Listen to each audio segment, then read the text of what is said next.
Thank you. So then we also have what are the determinants and pathways of increased GBV into this context. If we move quickly to the next three ones, again, we see that the urgency for all of them is in the medium term, but on the impact side, all of them are very close to 4.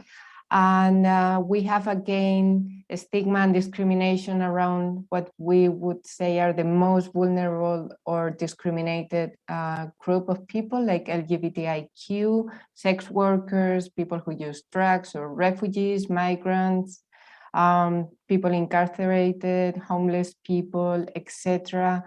Then we have the questions on how it's impacting girls and boys on the study field, like on dropouts, how it's affecting on the negative coping mechanisms that we have already recorded in many settings, like a worrying raising on child marriage and child labor, and what steps can be taken to reverse the effect that COVID-19 has had on the autonomy of women, as how could we fight back patriarchy from lessons learned from COVID-19.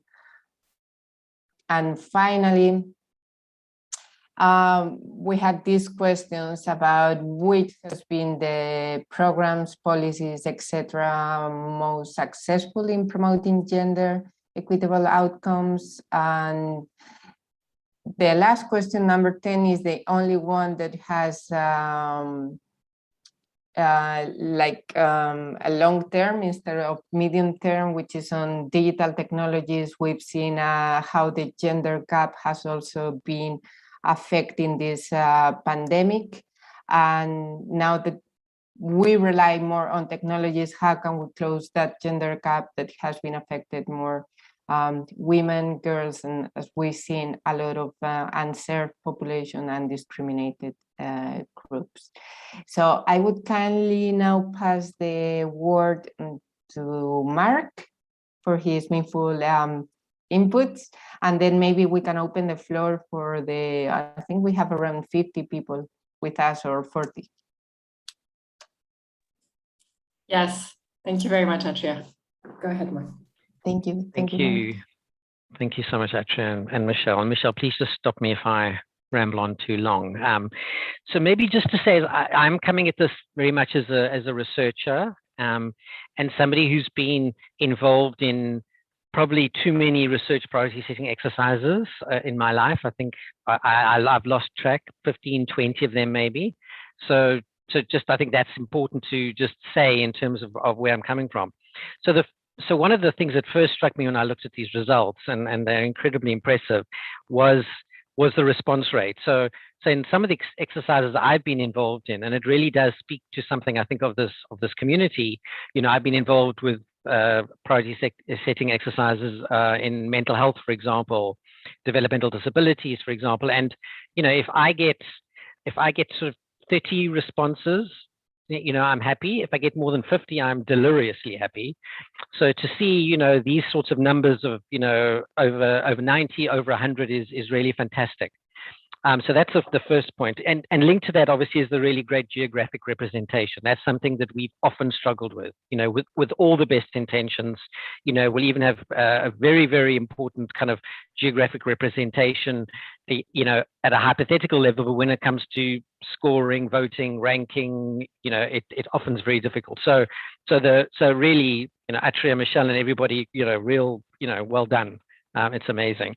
And I suppose linked to that, as I think Michelle mentioned, or Asha did, I've been involved in a recent exercise with SVRI around, you know, research priority setting for research into violence against women just in low middle income countries. And again, the response rate again speaks to this community. I think was very good. You know, about 128 people responded, but you know, there was and quite a lot from a majority, in fact, from low middle income countries, but almost a kind of a total gap from, for example, Latin America. You know, I think we had one respondent. So again, their language issues, but that was translated. So So just congratulations. One of the things that the priority setting exercises that I've been involved in have been quite literally about a research question rather than a thematic area.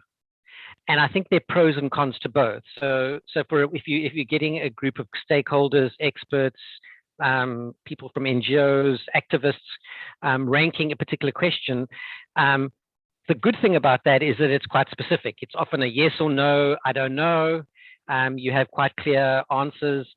But then, of course, you have very big issues around, people may not have the requisite background in research methodology. And because it's so specific, you leave out so much. So there are real benefits to that approach, but then there are the downsides. The advantage of what I see here in terms of these thematic themes is that it allows that sort of representation from different communities, people who may not necessarily know the methodology one might need to use to answer a particular question, and that has huge value. For me, and the point for me would now be the real challenge for the next steps would be to translate some of these into actual research questions that are doable, answerable in one way or another. And I don't think that by any means is impossible, but is a task. And I mean, I could give lots of examples, but I also want to leave lots of time for discussion. But one of the issues there is, of the 10, 3, for example, revolve around policy. Now, of course, that's like absolutely vital. And I'm not a policy researcher, but it's also one of the policy areas that's the most difficult to research, to establish causation, establish contribution. And so by focusing on what's the most important, you've also set yourselves a really difficult task in terms of the way forward of actually now, 2 last points. So one is one of my worries about so many of the priority setting exercises I've been involved in is what happens after them. It's great, we have the priorities, but does actually anything change? Do donors change how they fund the research? In 5 years' time, do we have different research findings, data, kind of knowledge about intervention models, programs that are different to what we have now? And I think so a challenge to the organizers, the funders of the exercise, is to go and get some more money and track over the next 5 years what actually happens in this area, see to what extent funding streams, donor priorities actually change in response to a priority setting exercise such as this. And obviously linked to that is how are the organizers, all the amazing people involved in this, advocating for this to happen with the donors, with governments, and with other agencies. And then the last final point is and I'll touch on it and hope I don't get I hope I can make myself clear, but the COVID pandemic for me has revealed very important things, as for everybody, around the way the world works. And one of the things has been, for many people, for many women, for many children, for me, and where I am, what it's done is it's revealed existing cracks and fissures that were there, but that people were living in a sense in a particular type of crisis already. And in many cases, this just made it worse, of course. But it's, if you've lived through various pandemics, Ebola and the various, this is just another horror story that's happened on top of all the many. Whereas if you, in some maybe high income countries, it's slightly different. And what is that going to tell us about the research that we do, not looking necessarily backwards, but also into the future? Whether it's a new pandemic or whether it's just climate catastrophe and what's coming, is how do we set up, the kinds of research now to track all these amazing priorities and themes here, but track them as we move forward, not just look at what the impact of COVID-19 has had, last year, is having now, and will certainly have next year, but into the future, even when COVID-19's gone, because I don't like to see it, but I do think it's a bit of a dress rehearsal for the things that are going to happen in terms of climate change, and it allows us to get that warning and set up the things now so that we don't respond after the event, but we're actually responding almost in a way prospectively to that. So I'll leave it at that so that we can have some time for discussion. And thanks again for an amazing exercise. Thank you very much, Mark and Atria. I am failed as a facilitator because I did not introduce Mark. So just wanted to say Mark is the co-director of the Institute for Life Course Health Research in the Department of Global Health at Stellenbosch University in South Africa. So I've done that part. I hope that's right, Mark. Yes, okay. So yes, now it's time to open it up to others. I've noted lots of really exciting and interesting points. I just want to check, Atria, if you wanted to react to anything Mark has said, and then as I start looking through the list, if anyone has wants to jump in, has any comments or questions or contributions to make. Thank you, Michelle. I think Mark makes some really, really interesting points. So I wouldn't stop in all of them because otherwise I will be monopolizing the conversation. But I'm a bit worried of the fact, as he said, that if you have lived through other pandemics, there were lessons learned already from Ebola, Zika, etc., and the gender impacts and how these pandemics were managed that have not been taken into account in the COVID-19 one. So I'm wondering why, and also these different kind of how do we live it in middle or middle high income countries against those humanitarian settings where I work, where this is just like one more thing.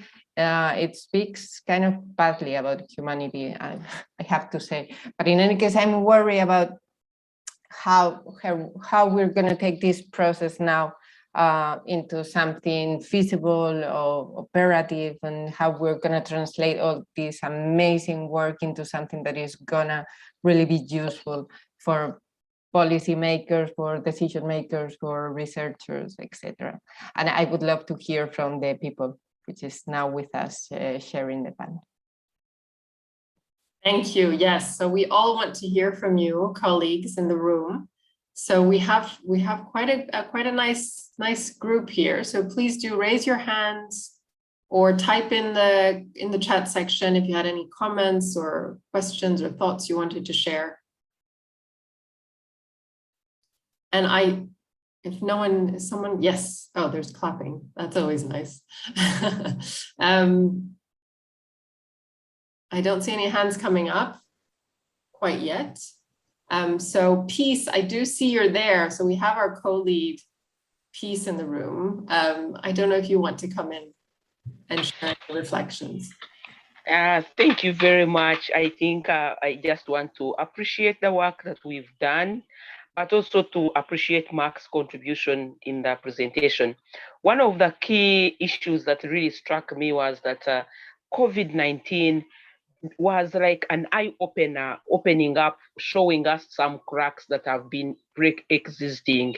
I look at Uganda's case where we are seeing gender-based violence cases going up as if it is the first time we are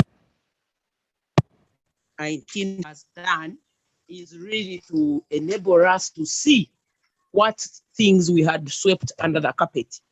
And I believe going forward, it will be a good starting point if we have these major themes that we are looking at in terms of research. Thank you very much for the organizing and the contributions that are coming in. Thank you, Peace. And we have Maria has her hand up. Go ahead, Maria. Hello, everyone. Thank you very much for the presentations. Just to pick up on something that Mark said, which was about what happens next. And it's a question for the panel in terms of how you structure these exercises. And I know that, you have obviously put tremendous energy into sort of consultation with as wide a population as possible. But is it the case then that we, the people who can actually make the change to their research agenda, could I ask you how in the process you engaged with them? In other words, the funders who might actually change their fund research apropos this exercise? Thank you. Thank you. Yes, the what next? These are all the tough questions. Not sure. I was hoping Asha would answer those. But no, we have been very much trying very deliberately to reach a range of stakeholders, and the funders were always the critical one we knew we had to engage with early. So we have different conversations with different people, but I think we have still struggled to get into the mainstream of the health research agenda setting. There's a lot more traction in outside the health sector, I think, and especially we see with the social determinants of health that can be particularly important. But we have struggled to get into that swimming pool, as a colleague of mine says, to get into the Olympic pool within our own health sector. So it is the struggle, and I think it's also part of why we're doing more of this engagement now. And I think it's why I'm very happy that WHO is on the session today to really try to make sure we're making those linkages. Thank you. Yes, thanks. Anyone else? We have a couple of minutes left, so please do jump in or type your comments. If there are any, I mean, these are the big questions, very big questions, but also if there are issues you feel are missing or not matching what you would have expected as priorities. Dorothy, did you want to come in?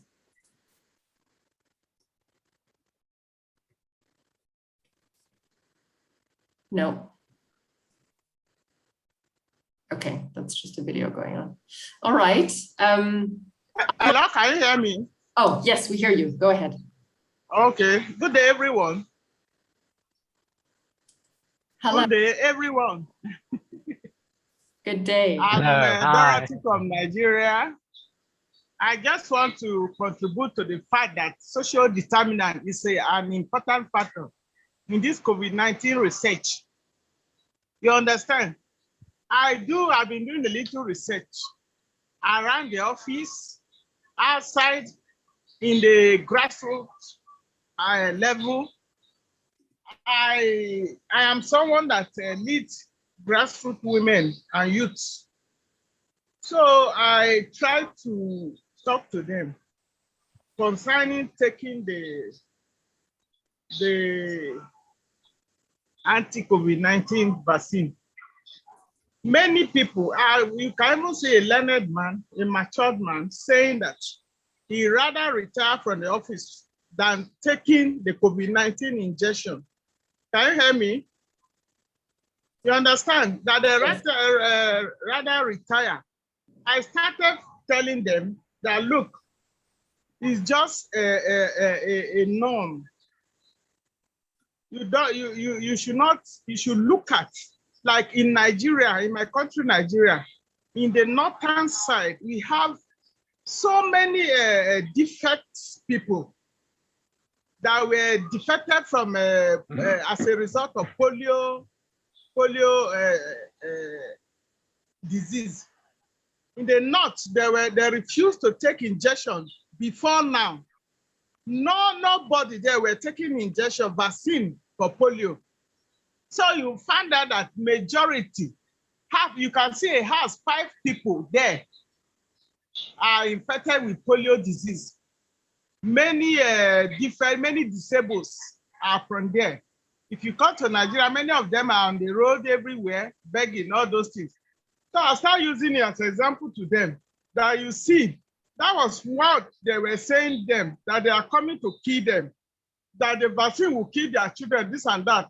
But now, it's just recently they now believe and they go to the interior villages to give vaccines there. Likewise, people, not even learned people in the office, are now refusing to take COVID-19 injection, saying that there will many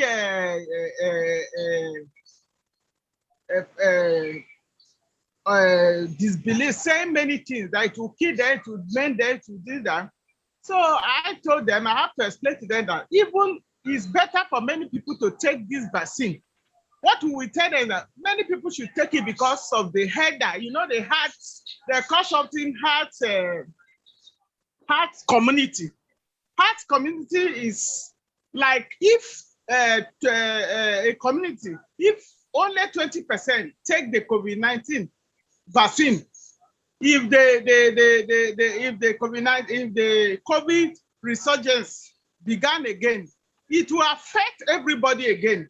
So it should be about 80% of people that should take the vaccine. You understand? So I started telling them, even in the office, when I tell you all of them agreed with what I said immediately.